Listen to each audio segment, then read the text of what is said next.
Princess Nara pressed her face against the cold glass of the bridge window, watching orange flames consume everything she had ever loved. The third moon of Zilani Prime cracked apart like an egg, its pieces spinning slowly into the darkness of space. Millions of her people had lived there just hours ago.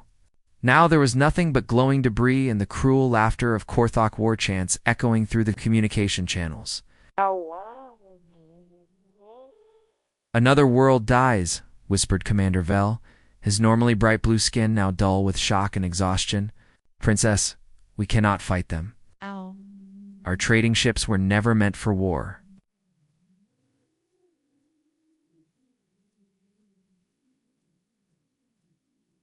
Nara closed her eyes, trying to block out the screams coming through the emergency frequencies. Her people were scholars, artists, merchants who had spent centuries building beautiful cities and studying the mysteries of the universe. They had libraries that took decades to explore, gardens that bloomed across entire continents, and music that could make even the coldest hearts weep with joy. All of it was burning now. The Korthok Empire had appeared without warning 6 months ago. Their massive black ships moved like hungry sharks through space, surrounding each Zilani world with mechanical precision. They demanded complete surrender, the enslavement of every living Zilani, and the conversion of their peaceful worlds into weapons factories. When the Zilani Council refused, the killing began. "They are not just conquering us," Nara said, her voice barely a whisper. "Want to erase us completely. Every song, every book, every child's laugh, they want it all gone." Commander Vel nodded grimly. Their general broadcasts the same message after destroying each world. The Korthok consider mercy a weakness. They believe only the strongest deserve to exist. Through the viewport, Nara could see the enemy fleet approaching their position. Hundreds of angular warships moved in perfect formation, their hulls covered in spikes and weapon ports. Each ship was the size of a small city, armed with weapons that could dissolve matter itself. The Zilani had learned this the hard way when their first defense fleet simply melted away like sugar in rain. "Your Highness," Vel said urgently, pointing. "At the tactical display, we have perhaps 10 minutes before they reach firing range. Our shields cannot withstand their dissolution weapons." Nara walked slowly to the ancient control panel at the back of the bridge. Dust covered the old emergency beacon, a relic from the days when the Zilani Confederation was young and the galaxy seemed full of hope. Her great-grandmother had told her stories about this device, how it could send messages across impossible distances to reach anyone who might help. "The old story spoke of other species beyond the known sectors," Nara said, her fingers hovering over the activation switch. "Dangerous ones that the Galactic Council feared." "The Deathworlder legends?" Vel asked. "Princess, those are just myths to frighten children." But Nara remembered her grandmother's words. Sometimes the most dangerous thing in the universe is someone who refuses to give up. Her hands steadied as she began entering coordinates toward the quarantined regions of space, areas marked with warnings that no civilized species dared approach. The beacon hummed to life, its ancient systems crackling with power. Nara spoke into the transmitter, her voice carrying the weight of her dying civilization. "This is Princess Nara of the Zilani Confederation. Our worlds are burning. Our people are dying. If anyone can hear this message, please help us. We have nowhere else to turn." The transmission burst outward into the void, racing toward the forbidden sectors where legends said the Deathworlders waited. Admiral Kim Taeho was drinking his morning coffee when the universe changed forever. The bitter liquid had just touched his lips when every alarm in Luna Base started screaming at once. Red lights flashed across the command center as officers scrambled to their stations, their faces tight with confusion and excitement. "Sir, you need to hear this immediately," called Captain Park Min-ho from the communications array. His hands shook as he adjusted the frequency controls. "We're picking up something impossible." Taeho set down his cup and walked over, his military boots echoing in the sudden silence. For 43 years, Earth's communication systems had detected nothing but cosmic background noise from beyond their quarantined solar system. The Galactic Council had made their position crystal clear decades ago. Humanity was too violent, too unpredictable, too dangerous to join civilized space. The message that filled the command center was heartbreaking. A young woman's voice, speaking in a language the translation computers had never heard before, begged for help. Her words were broken by static and what sounded like explosions in the background. Between the desperate pleas, they caught coordinates, star charts, and repeated references to something called the Korthok Empire. "Run it through the quantum decoder," Tejo ordered. "I want to understand every word." As the translation program worked, holographic displays around the room lit up with data streams.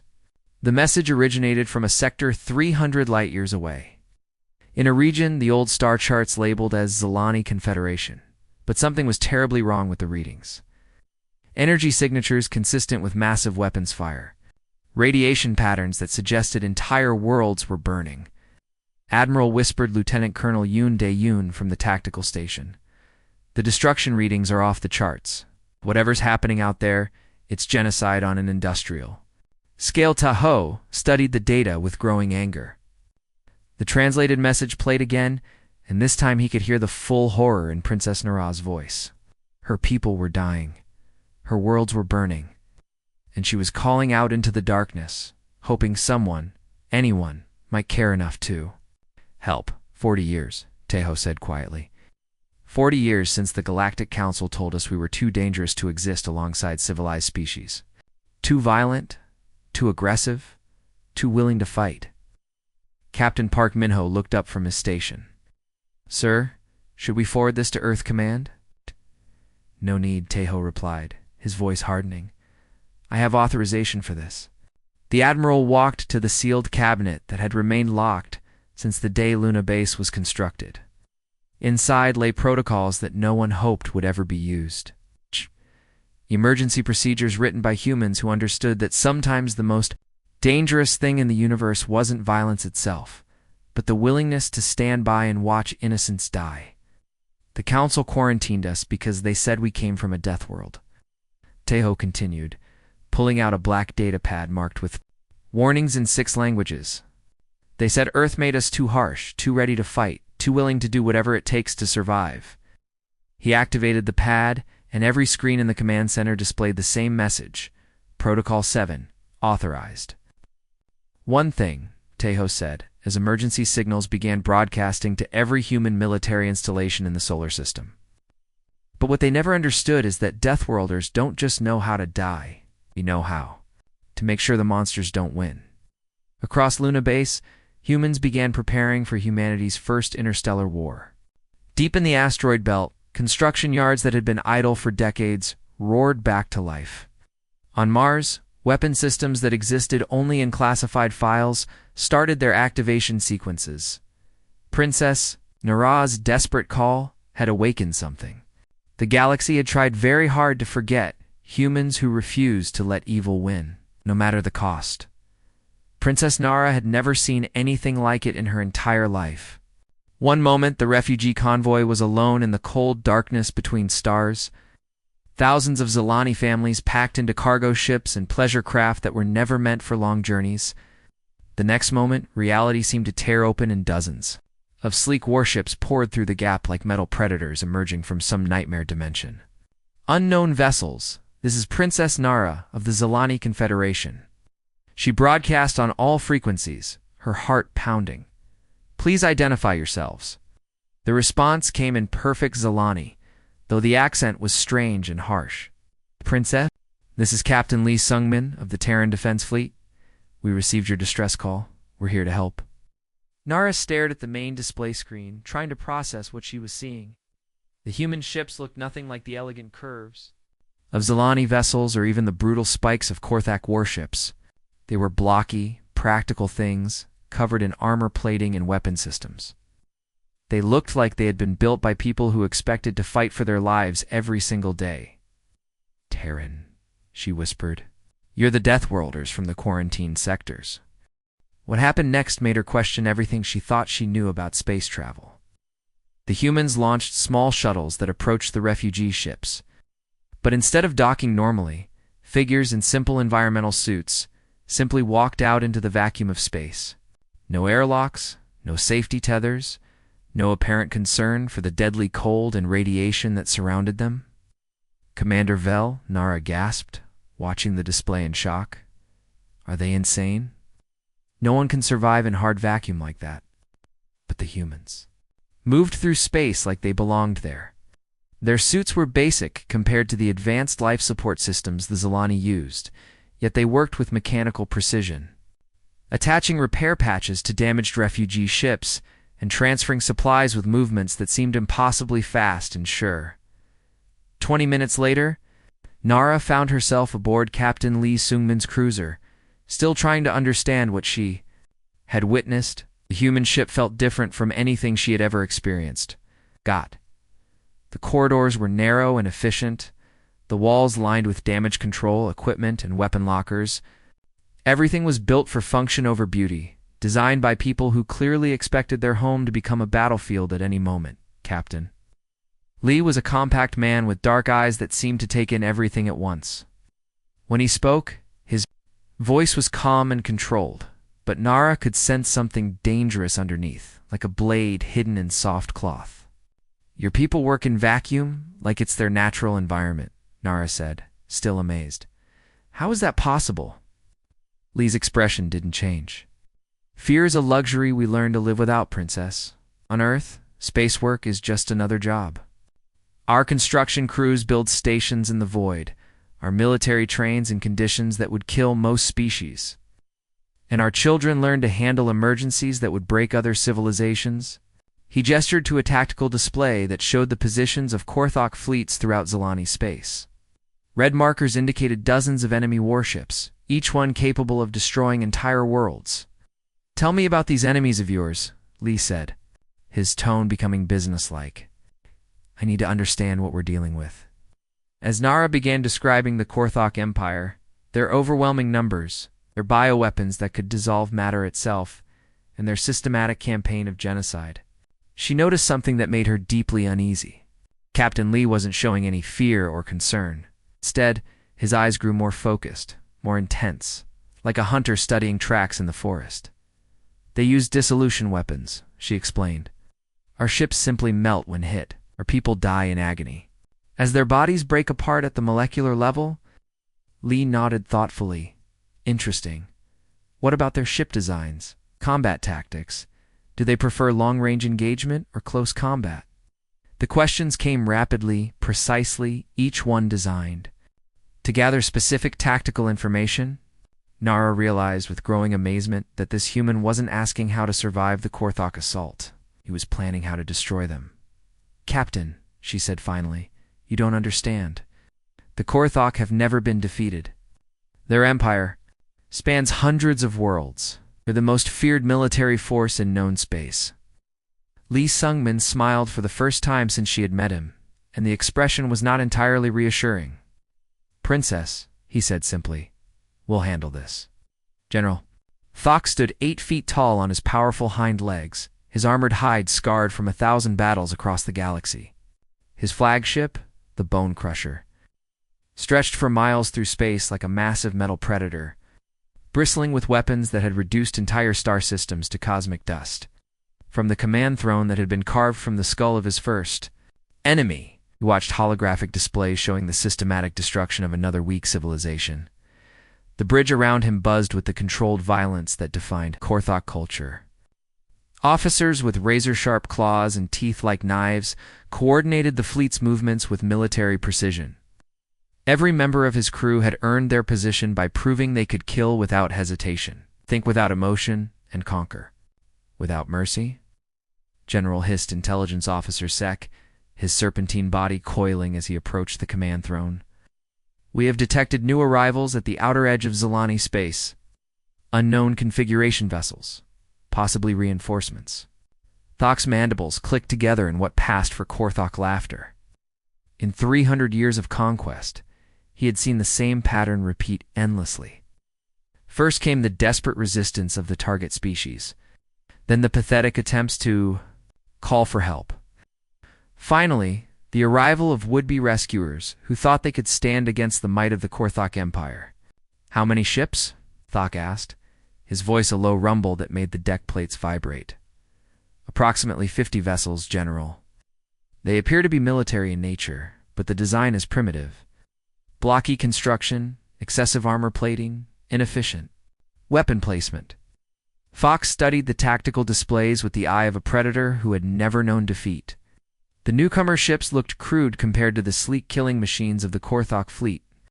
Where Korthok vessels were built for speed and devastating firepower, these new arrivals looked like flying fortresses designed by species that expected to take massive punishment. "What do they call themselves?" Thok asked. "They identify as humans. General, our databases have no record of this species." The general's claws scraped against the bone armrests of his throne.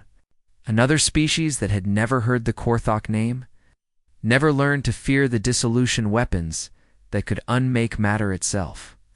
They would learn, as all the others had learned, but their education would be brief and final. On the main display, images of recent victories played in endless loops. The crystal cities of Andromac Prime melting like ice and acid. The floating gardens of the ethereal collective dissolving into component atoms. The proud warrior fleets of the Crimson Brotherhood simply ceasing to exist as Korthok bioweapons ate through their holes. "The humans have positioned themselves to protect the Zilani refugee convoys," Sek reported. "They appear to be attempting some form of rescue operation." Thok's eyes, each one the size of a dinner plate, focused on the tactical readout. 50 ships against his force of 300. The humans were either incredibly brave or incredibly stupid. In his experience, there was rarely a difference between the two. "Have our xenobiologists learned anything about human physiology?" Thok asked. "Preliminary scans suggest a carbon-based species, general, standard cellular structure. The dissolution weapons should be fully effective." The general rose from his throne, his massive frame casting shadows across the bridge. Around him, Korthok officers prepared for what they assumed would be another easy victory. Their species had evolved on a world where only the strongest, smartest, and most ruthless survived. They had turned warfare into an art form and conquest into a science. "Open a channel to the human vessels," Thok commanded. "Let us give these newcomers the same opportunity we gave the Zilani." The communication system crackled to life, broadcasting across space to the human fleet. Thok's voice carried the weight of 3 centuries of unopposed victory. "Unknown humans, this is General Thok of the Korthok Empire. You have entered a combat zone where we are conducting necessary cleansing operations. Withdraw immediately, or you will be destroyed along with the Zilani vermin you seek to protect." The response came back almost immediately, spoken in a calm, voice that showed no trace of fear. "General Thok, this is Admiral Kim Taeho of the Terran Defense Fleet. We don't recognize your authority here, and we don't abandon people who need help. If you want to fight, you'll get one." Thok's mandibles clicked rapidly in genuine amusement. The humans actually thought they could challenge the Korthok Empire. They had no idea they were about to face an enemy that had perfected the art of extinction. "Prepare the dissolution cannons," Thok ordered.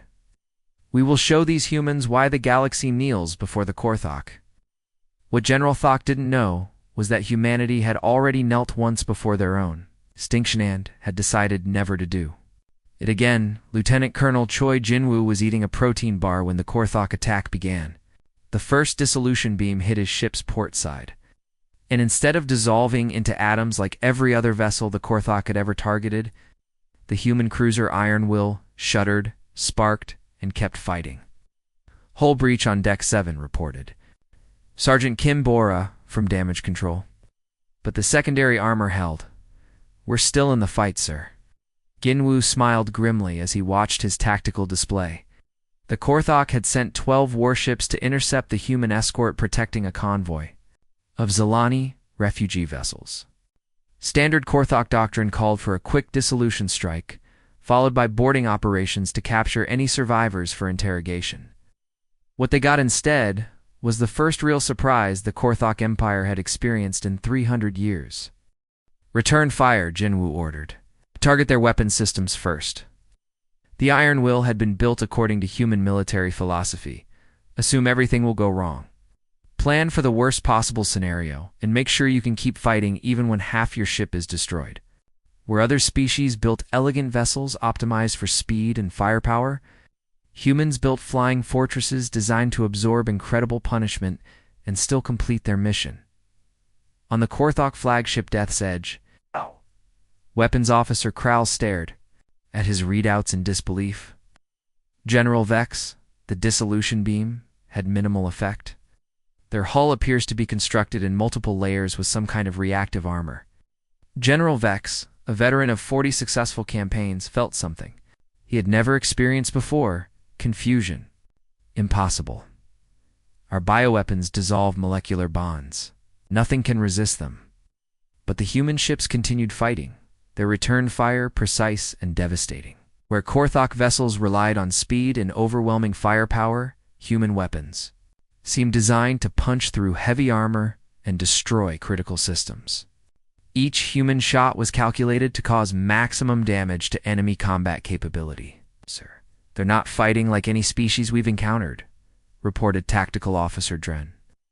"They're targeting our weapon systems instead of going for quick kills. It's like they want to capture our ships intact." It's when Jinwoo made a decision that would change galactic warfare forever. Instead of continuing the long-range engagement, he ordered a boarding action. "Prepare the assault teams," he announced over the ship's communication system. "We're going aboard their vessels." What happened next defied everything the Korthok thought they knew about space combat. Human Marines in basic environmental suits launched themselves directly into the vacuum between ships, using small maneuvering thrusters to cross the deadly void. No elaborate shuttlecraft, no complex docking procedures, just humans treating the vacuum of space like an inconvenient obstacle. The Korthok watched in stunned silence as 30 humans flew through space, landed on the hull of the cruiser Bone Render, and began cutting their way inside with tools that seemed impossibly primitive yet effective. "They're boarding us," Kral shouted in hard vacuum, without proper life support. Within minutes, the sounds of combat echoed through the corridors of the Bone Render.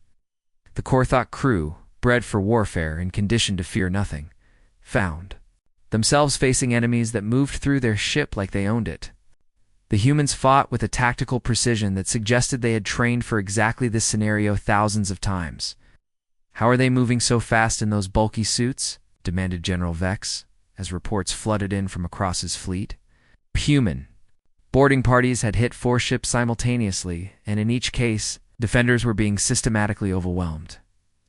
The answer was simple but terrifying. Humans had trained for space combat in conditions that would kill most species instantly. What the Korthok considered a hostile environment, humans treated as just another workplace. They moved through vacuum with the casual confidence of species that had spent decades building space stations, mining asteroids, and fighting wars in the deadliest conditions imaginable. "Sir, the Bone Render has gone silent," reported Communications Officer Hex. "No response to our hails." General Vex stared at his tactical display as one by one his ships either fell silent or began broadcasting human surrender demands. In 30 minutes of combat, the unstoppable Korthok fleet had lost 6 vessels to an enemy they had never heard of. For the first time in 3 centuries, Korthok General gave the order to retreat as the surviving enemy ships fled into hyperspace. Jinwoo stood on the bridge of his captured Korthok cruiser, studying the alien technology with professional interest. "Well," he said to his boarding team, "that was easier than the training scenarios." The galaxy had just witnessed something unprecedented. The Korthok Empire in retreat. Admiral Kim Taeho stood in the war room deep beneath Luna Base. It's staring at a holographic map that showed the burning remains of 17 civilizations. Each red dot represented billions of lives lost to Korthok genocide, worlds reduced to lifeless rocks floating in the void. The latest intelligence reports were spread across the table like pieces of a deadly puzzle. The Korthok had been doing this for 3 centuries, he said quietly to the assembled officers.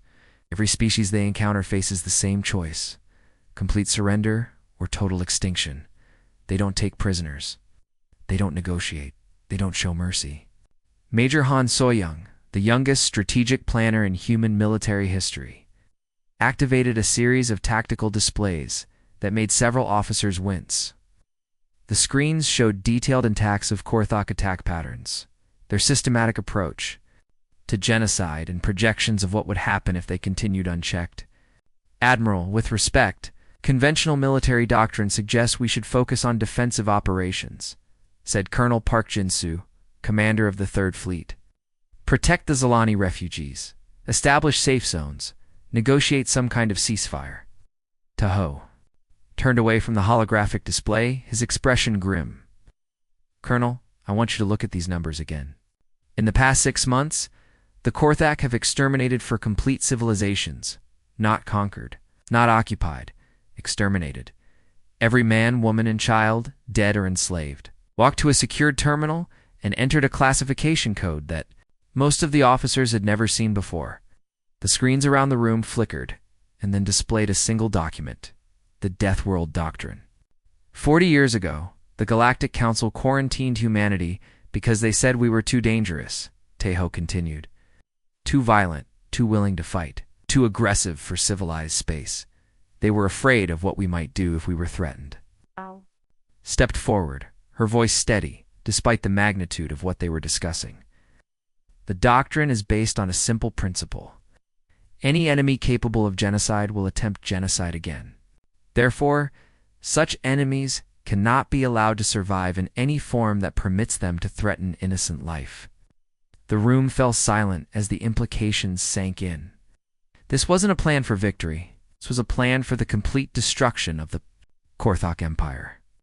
"The Korthok expect conventional warfare," Soyoung explained, activating tactical simulations that showed human fleet movements across multiple star systems. "They expect us to fight defensively, to protect specific targets, to follow the rules of engagement that have governed galactic conflicts for millennia." The simulations showed something that would have horrified most civilized species. Human fleets didn't form defensive lines or protect key positions. Instead, they spread out like a virus, attacking everywhere at once, with a coordination that suggested years of preparation. "They don't understand that humans fight every battle as if it's our last," Soyoung continued. "When humanity faces extinction, we don't negotiate, we don't retreat, we don't accept acceptable losses. We do whatever it takes to ensure our species survives and the threat is permanently eliminated." Admiral Tahoe pulled up another classified file, this one showing the weapon systems that had been developed during 40 years of quarantine. Kinetic bombardment systems that could crack planets, and not swarms that could dismantle entire fleets. At the molecular level, biological weapons designed specifically to target Korthok physiology.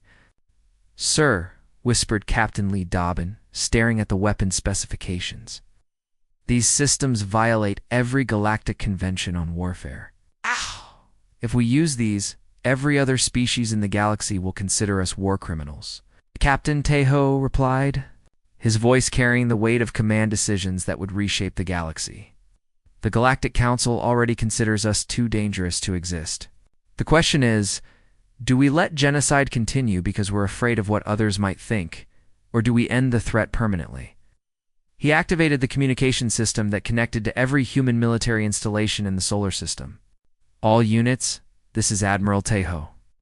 Implementation of Deathworld Doctrine is authorized. Rules of engagement are suspended. Mission parameters: complete elimination of Korthok military capability across all occupied territories." The responses came back immediately from fleet commanders, Marine units, and special operations teams that had been training for this moment for decades. "Understood, Admiral." Moving to execute, Soyoung watched as human forces began redeploying. According to plans that treated acceptable casualties as numbers that would break any other species' will to fight. Simultaneous attacks across a dozen star systems. Boarding actions launched directly through hard vacuum. Weapons that other species had banned us too inhumane for warfare. "The galaxy is about to learn something important," Tahoe said, as the first reports of human attacks began flowing in. "Deathworlders don't just know how to die. We know how to make sure the monsters don't win." Within hours, the Korthok Empire would face something they had never encountered. An enemy that refused to accept any outcome except total victory. General Thok had never known fear before the humans arrived. For 300 years, his name had been whispered in terror across the galaxy. Entire civilizations surrendered at the mere mention of his fleet. But now, as he stared at the tactical displays showing the systematic destruction of his empire, something cold and unfamiliar crawled up his spine. "Report from the 7th Fleet," gasped Communications Officer Sek, his voice shaking. "Complete. Loss. All vessels destroyed or captured. No survivors." Thok's massive claws scraped against the metal of his command throne. In the past week, he had lost more ships than in the previous 50 years of conquest combined. The humans weren't just defeating his forces, they were hunting them down with mechanical precision that defied everything he understood about warfare. "How?" he growled, his voice echoing through the bridge of his flagship. "How are they everywhere at once?" The answer came from Intelligence Officer Dren, who had been analyzing human combat patterns since the first engagement. "Genera there. Not fighting like any species we've encountered. They don't protect territory or establish defensive lines. They attack everything simultaneously." On the main display, red markers showed human fleet positions across 7 star systems.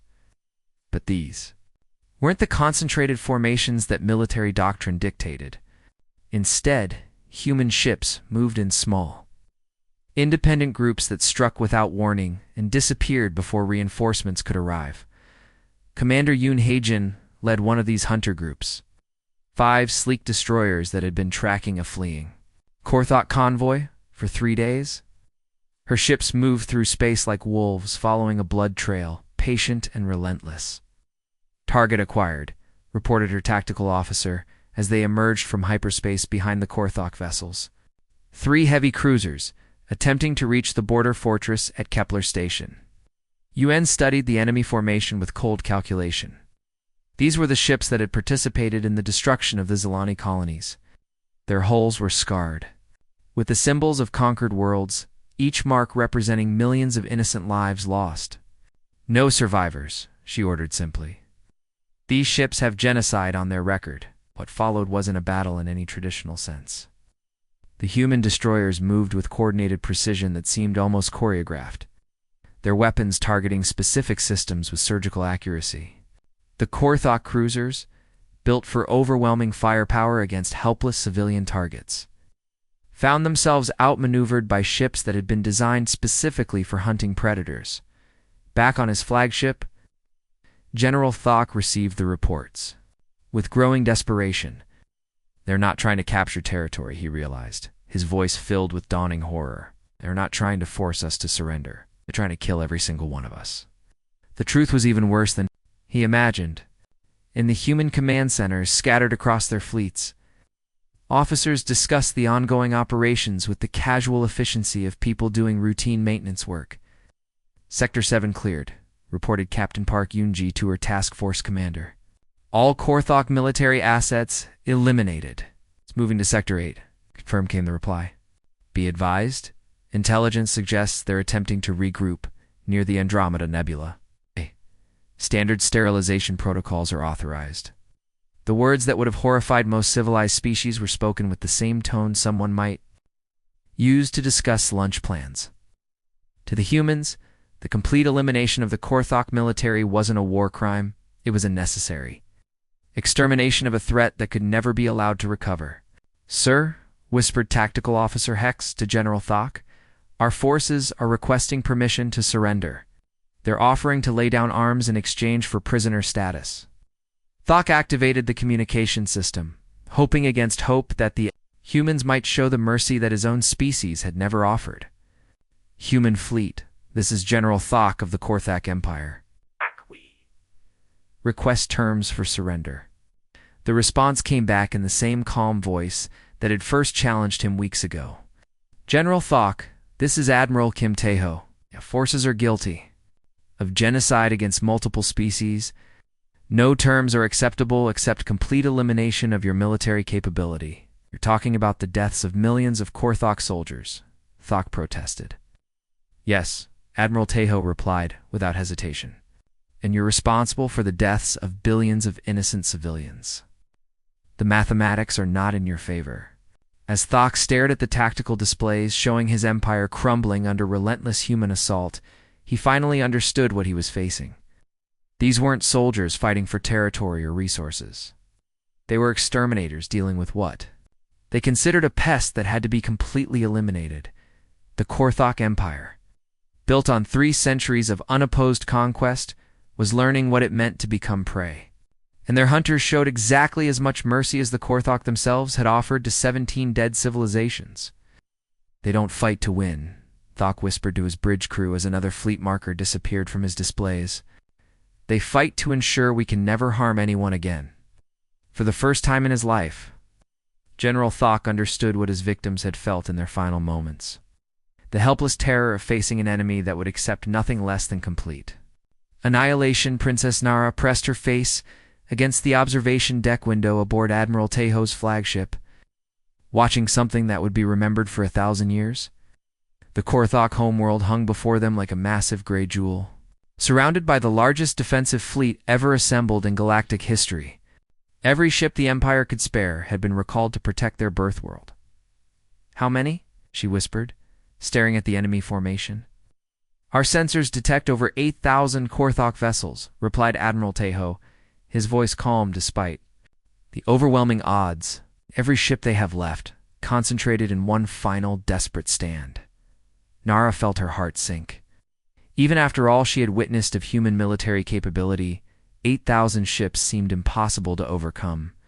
The defensive grid around the Korthok homeworld bristled with weapons platforms, orbital fortresses, and moon-sized battle stations that had never been tested in combat because no enemy had ever penetrated this far into Empire territory then. Space began to tear open. The first wave of human ships emerged from hyperspace like metal sharks erupting from dark water. Sleek destroyers, massive battleships, and carrier groups appeared in perfect formation, their hulls telling the story of the war through scorch marks, patched armor, and battle damage that had been repaired during combat. But they kept coming. "Admiral," gasped Captain Park Min-ho from the sensor station, "I'm reading 1,500 human vessels and more arriving every second." Nara watched in amazement as the human fleet continued to grow. Ships she had seen fighting across 7 star systems appeared from hyperspace in waves, each group taking precise positions in a formation that seemed to have been planned years in advance. The humans weren't just arriving for battle, they were deploying for total victory. "Impossible," she heard General Thok's voice over the intercepted communications. Where did they get so many ships?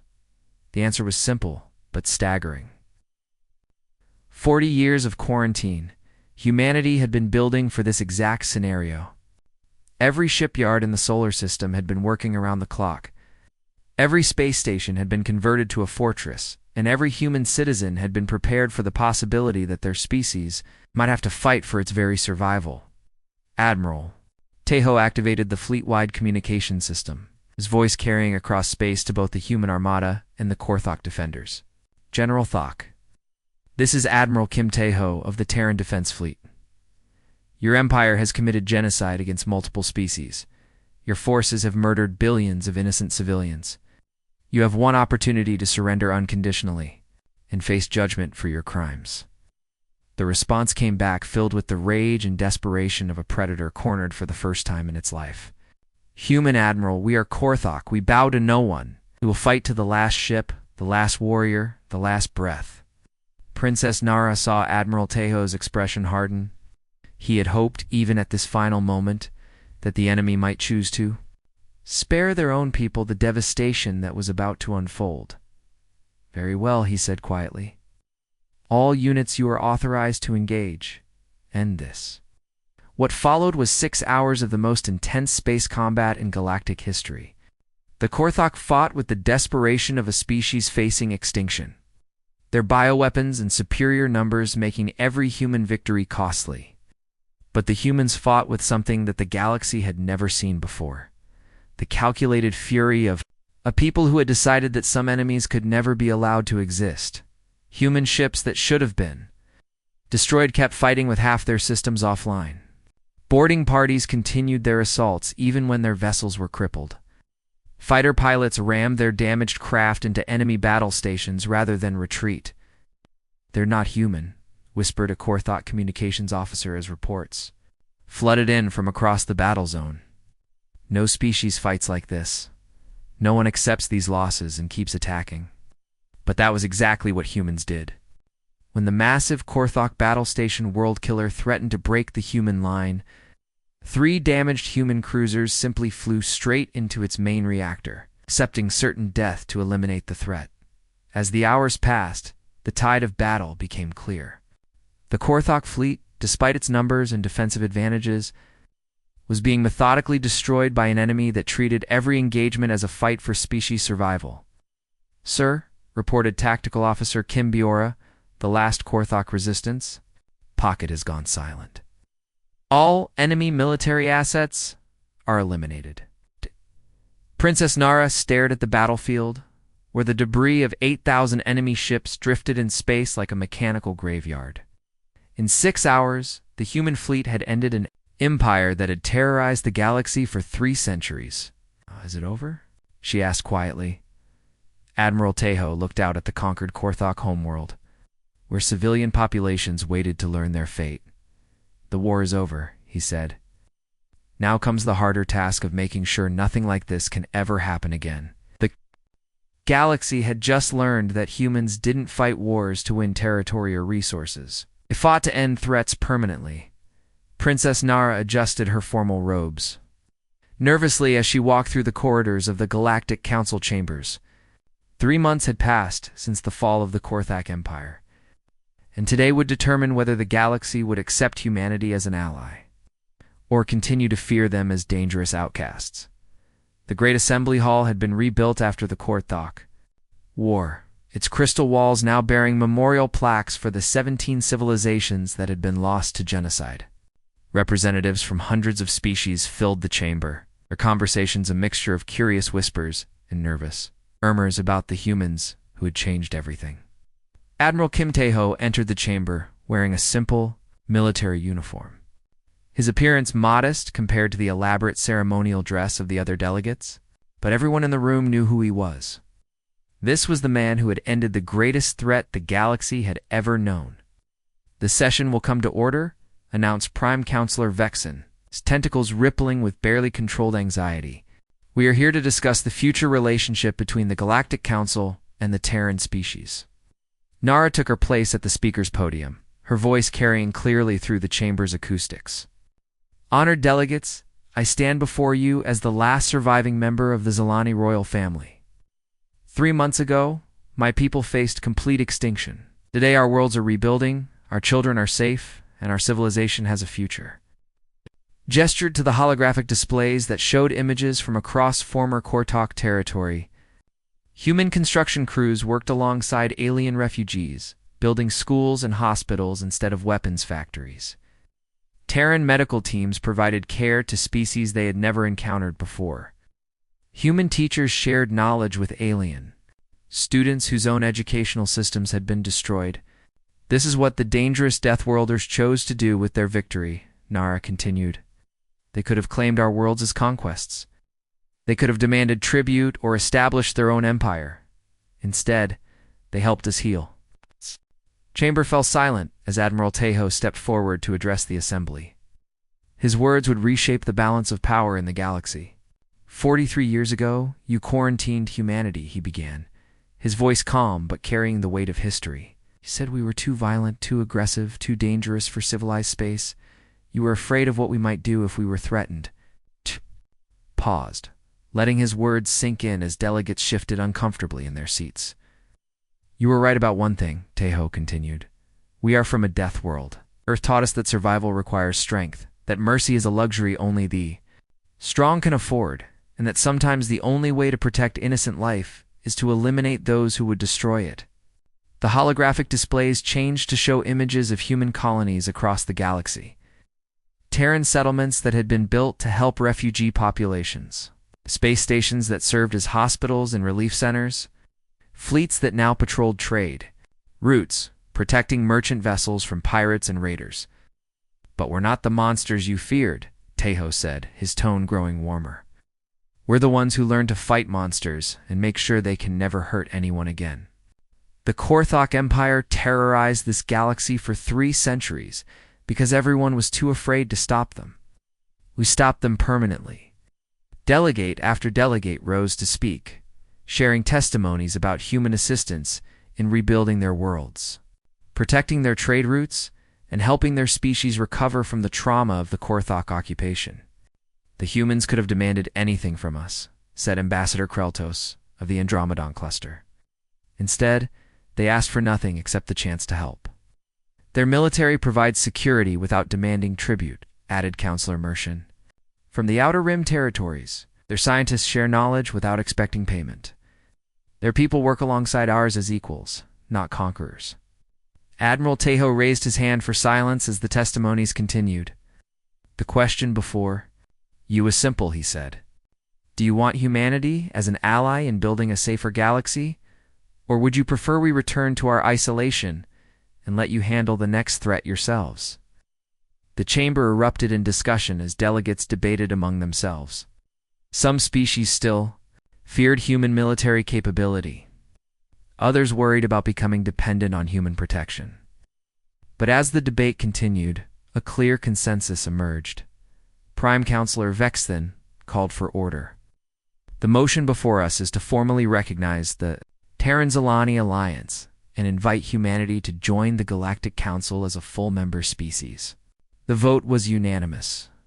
As the session concluded, Princess Nara stood beside Admiral Tejo, watching delegates from dozens of species approach to offer formal diplomatic recognition. The galaxy had learned an important lesson, sometimes the most. Dangerous species are the ones who fight not for conquest, but for the right of others to exist in peace. Do you think they'll ever stop being afraid of us? Nara asked quietly. Tejo smiled, watching human diplomats shake hands with alien ambassadors. Fear isn't always a bad thing, Princess, as long as they remember that we're more dangerous too. Their enemies then to their friends, the galaxy will be a safer place. The age of human isolation was over. The age of human protection had begun.